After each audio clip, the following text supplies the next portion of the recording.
Selamat pagi Bapak Ibu, Saudara-saudara, segenap jemaat kekasih Tuhan. Puji syukur kepadanya. Tuhan tetap menyertai kita, Tuhan tetap bersama-sama dengan kita, memberkati kita sampai pada saat ini. Dan teruslah kita yakin bahwa Tuhan akan terus berbuat demikian kepada kita sekalian, terutama hari ini dalam aktivitas kita di hari baru karunia Tuhan, hari Jumat tanggal 16 April 2021. Baik Bapak Ibu, kita mempersiapkan diri untuk beraktivitas. Sebelum itu mari kita bersama-sama mendengarkan dan merenungkan firman Tuhan lewat renungan harian. Olehnya mari kita berdoa. Ya Allah Bapa di dalam kerajaan surga, puji syukur kepadamu Tuhan membangunkan kami, menganugerahi kami kekuatan, kesehatan, menganugerahkan kepada kami hari baru, dan mengizinkan kami boleh beristirahat semalam. Kami mengucap syukur, berterima kasih kepadamu. Dan dalam berbagai macam pergumulan kami, keadaan kami, dan dalam berbagai macam agenda-agenda hari ini, kami tetap datang kepadamu, mempercayakan segala sesuatunya hanya kepada Tuhan sendiri. Tuhan kiranya berkenan memberkati kami, menolong kami, menguatkan kami untuk tetap mempermuliakan Tuhan dalam segenap hidup kami. Dan izinkan kami untuk memulai hari ini, beraktivitas hari ini, mendengarkan firman-Mu, merenungkannya. Layakkan ampuni kami, di dalam nama Tuhan Yesus kami berdoa. Amin. Mari kita baca firman Tuhan dari kitab Injil Lukas pasalnya yang ke-22, ayatnya yang ke-24 sampai dengan ayatnya yang ke-30. Dengan perikop perjamuan waktu perjamuan malam. Demikian firman-Nya. Terjadilah juga pertengkaran di antara murid-murid Yesus. Siapakah yang dapat dianggap terbesar di antara mereka? Yesus berkata kepada mereka, raja-raja bangsa-bangsa memerintah rakyat mereka, dan orang-orang menjalankan kuasa atas mereka disebut pelindung-pelindung. Tetapi kamu tidaklah demikian. Melainkan yang terbesar di antara kamu hendaklah menjadi sebagai yang paling muda, dan pemimpin sebagai pelayan. Sebab siapakah yang lebih besar, yang duduk makan atau yang melayani? Bukankah dia yang duduk makan? Tetapi aku di tengah-tengah kamu sebagai pelayan. Kamulah yang tetap tinggal bersama-sama dengan aku dalam segala pencobaan yang aku alami, dan aku akan menentukan hak-hak kerajaan bagi kamu, sampai seperti Bapakku menentukannya bagiku, bahwa kamu akan makan dan minum semeja dengan aku di dalam kerajaanku, dan kamu akan duduk di atas tahta untuk menghakimi ke-12 suku Israel. Simon, Simon, lihat, iblis telah menuntut untuk menampi kamu seperti gandum. Tetapi aku telah berdoa untuk engkau supaya imanmu jangan gugur. Dan engkau, jikalau engkau sudah insaf, kuatkanlah saudara-saudaramu. Jawab Petrus, Tuhan, aku bersedia masuk penjara dan mati bersama-sama dengan engkau. Tetapi Yesus berkata, aku berkata kepadamu Petrus, hari ini ayam tidak akan berkokok sebelum engkau 3 kali menyangkal bahwa Engkau mengenal aku. Amin, firman Tuhan. Bapak, Ibu, saudara-saudara, demikian bacaan firman Tuhan. Saya membacanya sampai dengan ayatnya yang ke-34 tadi. Semoga Tuhan menguatkan kita, menolong kita, memampukan kita bersama untuk memahami dan melakukannya dalam hidup kita. Mari kita renungkan firman Tuhan dengan tema mau jadi yang terbesar. Muraiko menjadi madawan. Do you want to be the biggest one? Demikian yang akan kita renungkan. Bapak, Ibu, saudara-saudaraku yang kekasih dalam Tuhan.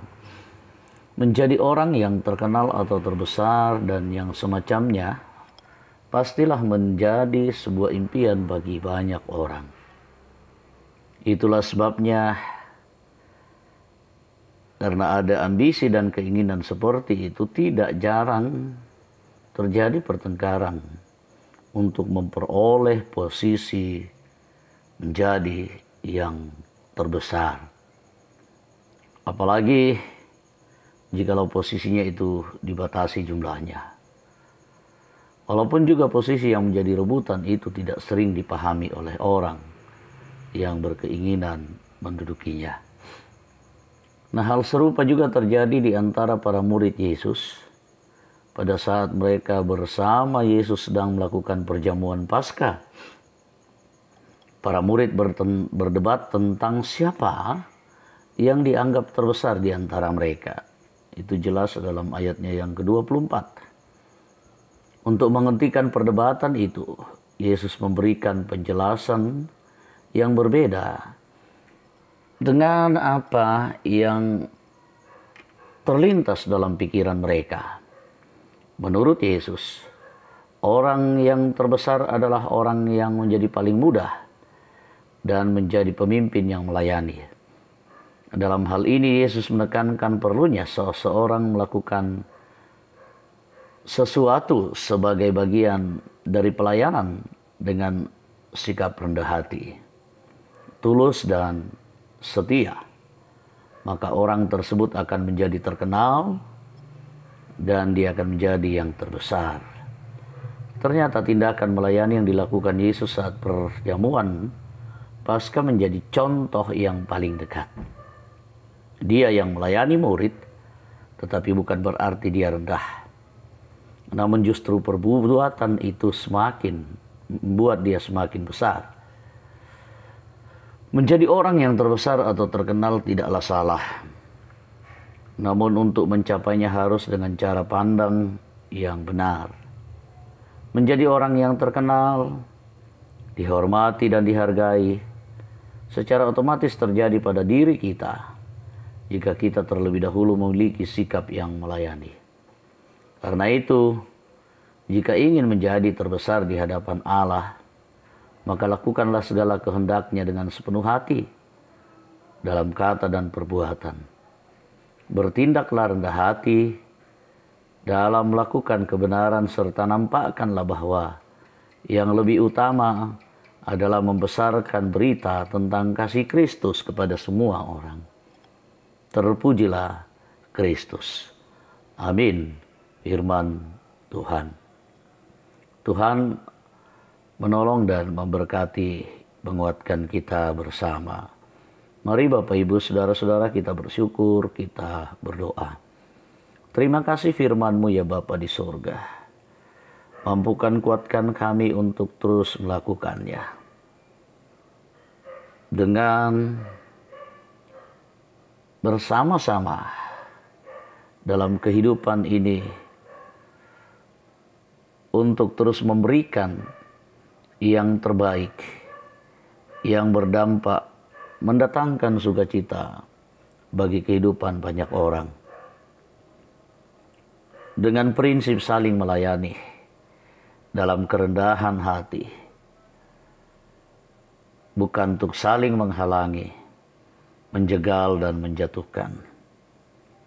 Tetapi kiranya nilai-nilai kasih Kristus yang melayani menjadi sebuah inspirasi dalam kehidupan kami bersama, dimanapun, dalam tugas dan pekerjaan, dalam kehidupan sehari-hari ini. Tuhanlah sumber kekuatan kami. Tuhan menguatkan dan menolong kami selalu. Kami bersyukur, memuji dan memuliakan nama-Mu Tuhan, sembari terus berharap Tuhan akan terus menolong kami untuk beraktivitas hari ini. Apapun yang kami kerjakan dan kami usahakan, Tuhanlah yang menguatkan kami dan membuat pekerjaan itu, aktivitas kami, usaha kami berjalan dengan baik, juga pelayanan-pelayanan kami.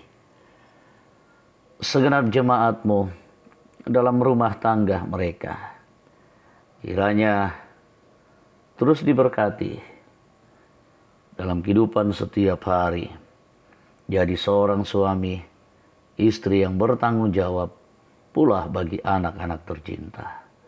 Anak-anak pun akan bertumbuh dengan baik dan diberkati di dalam pertumbuhan, bahkan pertumbuhan secara iman. Kami percaya masa depan yang cerah ada di dalam tangan-Mu. Ya Bapa di surga, kami doakan juga yang berada di dalam kelemahan tubuh. Ada begitu sangat banyak. Ada anak kekasih Richard Stefano Mulia yang dirawat di rumah sakit Hermina.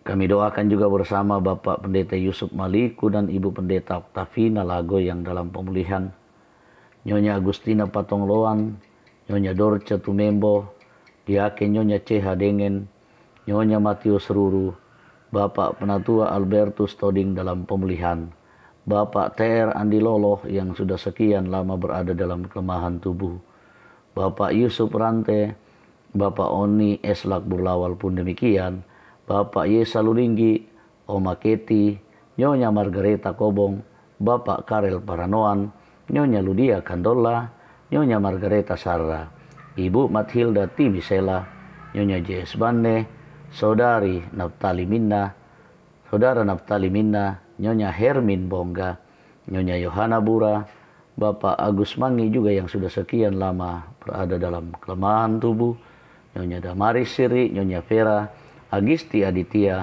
Bapak Sugeng Prihatno, Bapak Yakobus Pagiling, Nyonya Embah Rudin Dendang, Bapak Yakob Buang, Nyonya Peter Tenda, Nyonya Hermin Barang Ruse.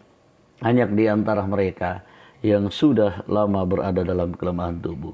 Kasihani mereka Tuhan, kuatkan iman percaya mereka, anugerahkan kesembuhan, dan itu tidak sulit bagi Engkau jikalau Engkau berkenan.